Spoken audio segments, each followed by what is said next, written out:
केंद्र सरकारने आज मराठी भाषेला अभिजात दर्जा दिलेला आहे।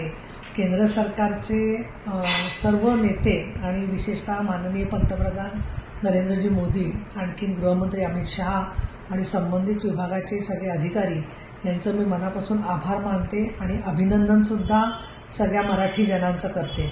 मराठीमध्ये लिहिणारे साहित्यिक, मराठी प्रेमी, मराठीमध्ये काम करणाऱ्या संस्था आणि आमच्यासारखे अनेक मराठी भाषेचे समर्थक, मग ते आमदार असतील, खासदार असतील, सातत्याने आम्ही मराठी भाषेला अभिजात भाषा म्हणून दर्जा मिळावा म्हणून प्रयत्न करत होतो। त्याच्यासाठी सह्या दिल्या होत्या, निवेदनं पाठवलेली होती आणि विशेषतः अंमळनेरच्या वेळच्या साहित्य संमेलनामध्ये सरकारला आरोपीच्या पिंजऱ्यामध्ये ठेवून मी सरकारची बाजू मांडली होती आणि त्याच्यात कधी मिळणार मराठी भाषेला अभिजात दर्जा हा प्रश्न विचारला गेला होता। परंतु तो दर्जा केंद्र सरकारने देऊन मराठी भाषेच्या समृद्धीसाठी म्हणून खूप चांगलं पाऊल उचललेलं आहे। मराठी प्रेमी संस्था, मग त्याच्यात खास करून महाराष्ट्र साहित्य परिषद, मराठी भाषेचं महामंडळ, साहित्य महामंडळ यांनी सुद्धा अनेक संमेलनांमध्ये याचा पाठपुरावा केला होता। तर या सगळ्या मराठी साहित्यिकांचे आणि मराठी भाषिकांचे मनापासून अभिनंदन करते आणि कौतुक करते। खूप खूप धन्यवाद।